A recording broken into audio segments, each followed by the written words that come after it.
These are the carburettors from my GPZ900R that's been sat in a barn for 28 years. Upon initial inspection, they're actually not the worst carburettors I've ever seen. The springs are in good condition. The screw heads generally look pretty good. They're not rusted to pieces. It looks like they're going to come out relatively well, famous last words. One of the bigger issues is that these are supposed to do this.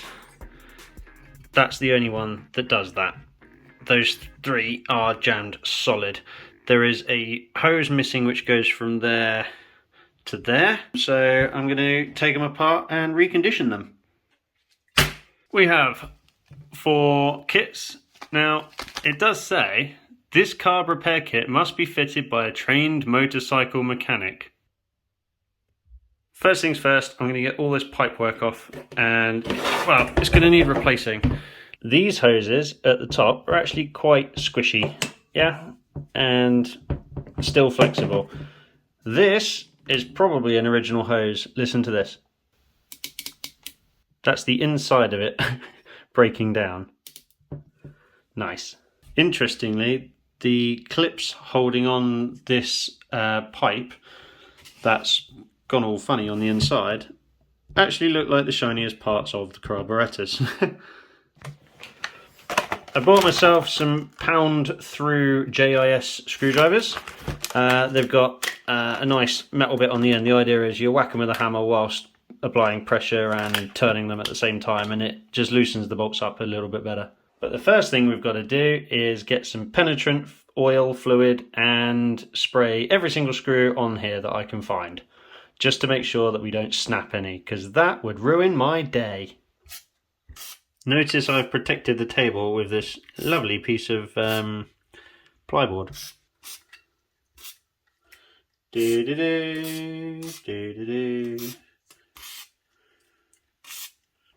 on my fingers. It's alright. It smells quite nice, mate. Ignore the tripod leg that you can see. Not much I can do about that. To get the best camera angle I could find. There we go. First things first, I'm going to take these pipes off. So some of these are water cooling pipes, some of them are fuel lines. Ugh. Let's get some penetrating fluid in there as well. Last thing we want to do is break any of these plastic T-pieces. It's very unlikely that I'm the first person to take these apart, to be honest, because they're so old. Hazard tool. I'm just going to grab it like that. There we go.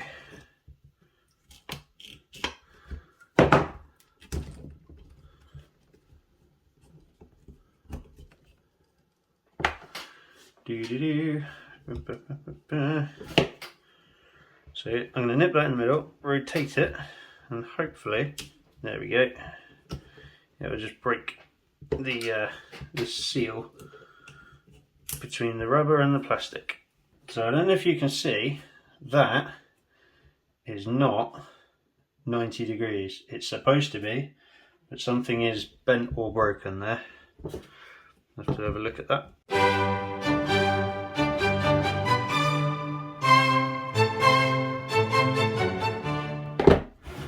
Now we've got this hose off, we can measure it. So we can measure the outside diameter, the inside diameter, and the wall thickness, and get some replacement hose pipe that is the same. Obviously it's got to be the same grade. If this is fuel line, then it needs to be, what's it called? Resistant against petrol.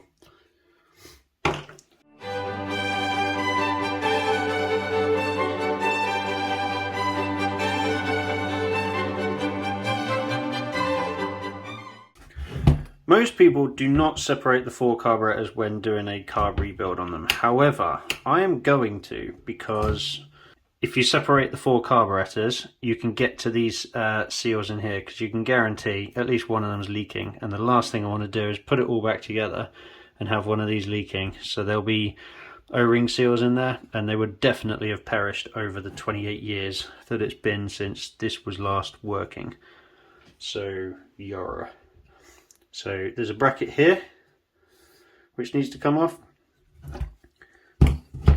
There's a bracket here which needs to come off. This is the choke which needs to come off,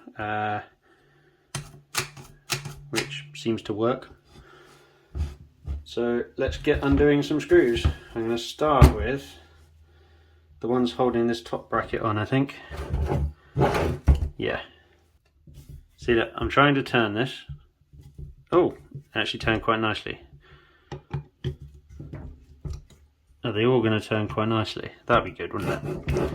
I have doused it in penetrant fluid, or WD-40 penetrant. This one specifically, because I'm a specialist.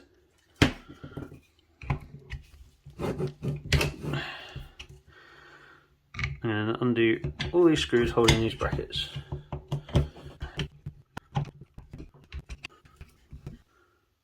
Nice. Now, when these finally come apart, you've got to be careful because there's springs everywhere. And these are for balancing the carbs. So you balance these two together, you balance these two together, and then you balance the pairs together using this middle one. So if I just pull them apart, those springs are going to go doing, doing, doing, doing, doing, and that's the last thing we want. So you're just got to be careful. I'm going to take this spring off.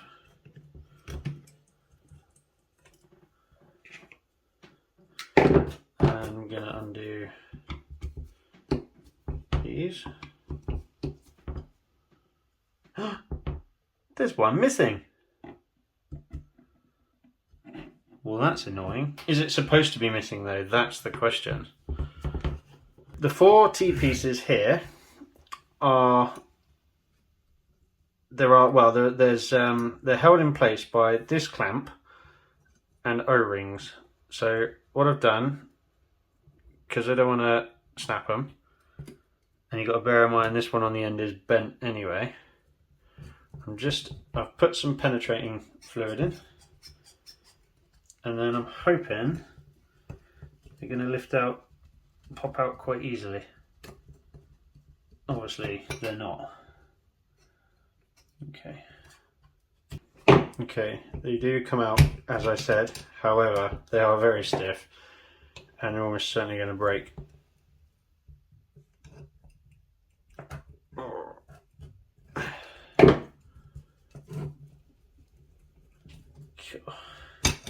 Doig like a doiger! Oh, there we go. Well, we knew one of them was going to break, didn't we? Oh wow. So basically, it has a metal bit going down the middle of a plastic tube to separate the flow. Oh, that's quite cool. Wasn't expecting that. Well, 3 of them didn't snap. I'm not going to get that one out now, am I? Great. Oh, I went on my jeans. So there you go. This is what we were wrestling with. There's the metal bit that goes down the middle of the tube, and 2 O-rings on the end, which I will replace for nice new ones. I got the broken bit out. Unfortunately, he's very broken. But he needed to come out anyway. Look at all this grime and grub that is on and inside the water channels effectively. So with them out of the way, this bracket lifts off. Nice. Oh, bang. Next thing to come off is this idle adjuster. So you can twiddle that and adjust the idle of the bike.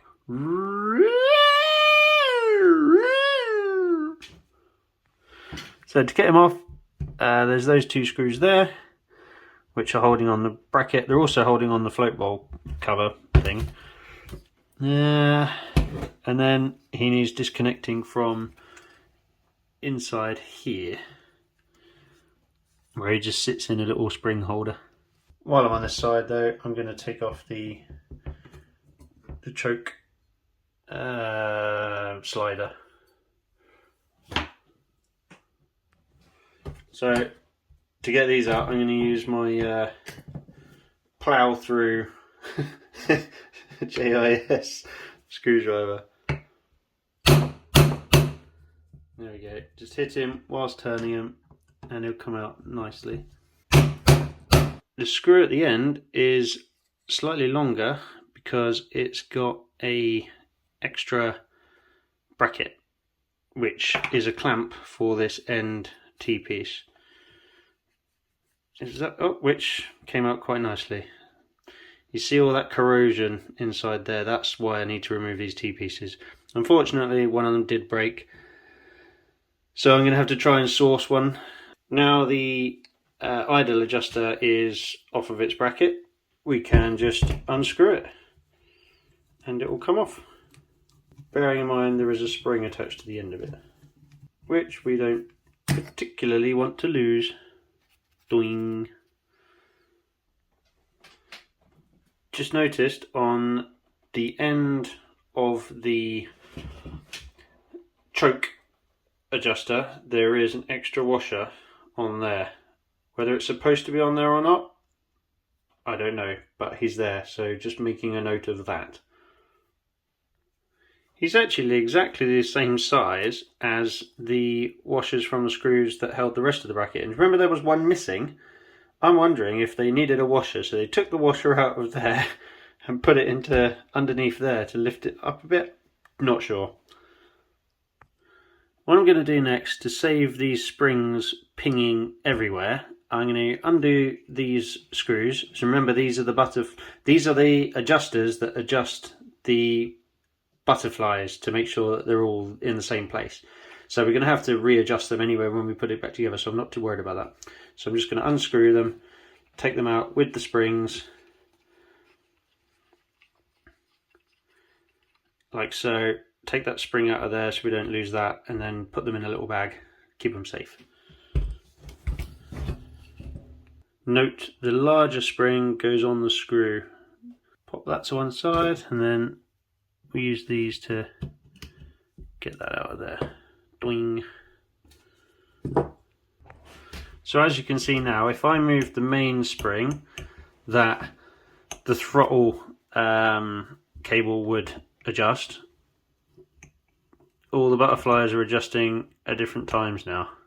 Okay, so now I'm going to flip it over and take this other bracket off, which will actually mean the carburetors are only being held together by these water tube pipe fuel lines. So again, I'm going to get my wackadoodle.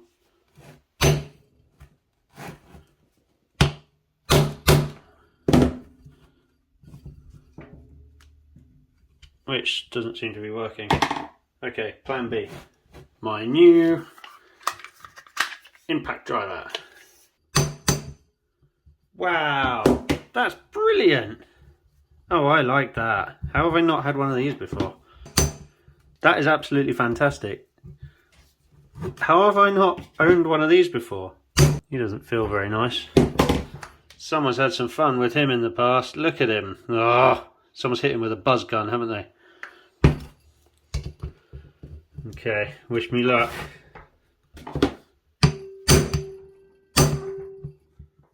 Yes. Airbox side bracket. The only thing holding this together, is actually nothing. So they come apart in pairs, and each pair will be held together by those water fittings. So I need to be very careful. Oh, there's a spring in there that's bound to go missing. Just there. So, oh, okay, he came apart nicely. I was not expecting that. So the guy at the top has a long tube on him. The guy at the bottom is just one of those T-pieces. And I can take that spring off and make sure he's safe. And the same with this pair, I'm guessing. Nice. So these actually can't go back together in the wrong order, because you've got this guy with the big spring on him who attaches to this guy and this guy. Can they get mixed up?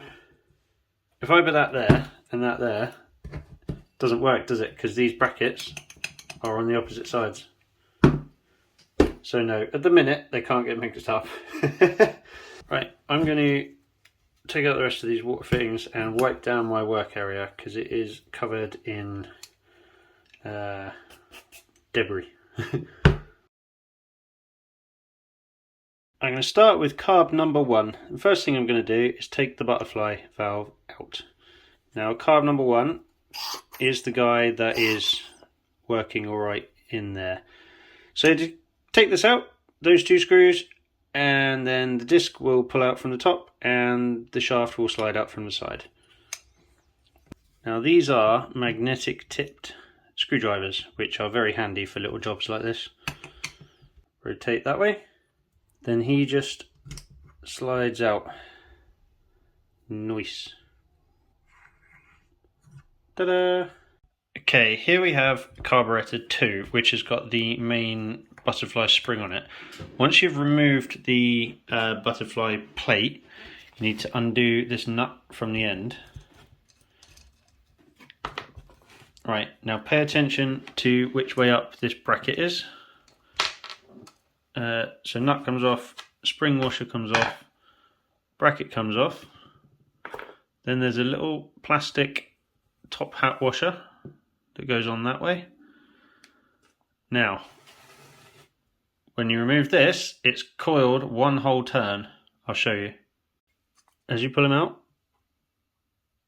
he uncoils until the tension on the spring is gone. And then you can slide him out. That spring just presses against that edge in there. Next thing we're going to do is take the float bowl cover off with my trusty impact driver. Ta-da! And, oh, I was just about to say it doesn't look as bad as I thought it would, but yeah. Oh, that smells horrible. I don't even know what that smells like. It's really old petrol. So, as you can see, the main jet is looking a little bit worse for wear. Hopefully he'll come out. While we're waiting for that to soak, let's take the float out, which looks relatively clean. So there's a pin in the side there, which slides out, and then this comes out. Out comes the pin, and then out comes this. So this, inside the carburetor, floats, hence why it's called a float. It's got a little weight attached to it and a seal. So in the carb rebuild kit, there is a new one of those. Not the whole float, just the dangly thing. Ooh. Let me get my torch. If I hold that there, you should be able to see light through all the holes. Third one down is very blocked. I'm not sure what this white powder is. I'm expecting this one to come out quite easily because they shouldn't be screwed in tight all the way to the bottom. You're not going to be letting enough fuel in. It doesn't look like it's in that bad a condition, but the kit comes with a nice new one, so yay. If I take out the 4 screws holding this cover on, we'll be able to take that out as well. Now inside here is a rubber diaphragm. This fell out when I tipped it over. I can't 100% tell you which way in he went, unfortunately, because I didn't know he was in there. So I will have to pay close attention on carb 2 when I do that. I made a couple of little chock things so I don't damage the carburetor when I whack it with my impact debris. Doing. He comes out like that. And then very carefully I'm going to inspect him for splits, and he looks good. I don't really want to replace this guy if I don't have to. Oh, and then the needle comes out. We're nearly fully disassembled. There is one more bit in here that I've just noticed. This black tar is so sticky. Okay, let's see if this will come out. Doesn't sound like it's too willing, does it? I'm going to get a better screwdriver, I think. Oh, there we go. Thank you, penetrating fluid. There's another jet. This needs cleaning. This needs cleaning. Everything needs cleaning, and I need to get some new screws. So the best thing to clean carburetors with? Carb cleaner. Surprisingly. Okay.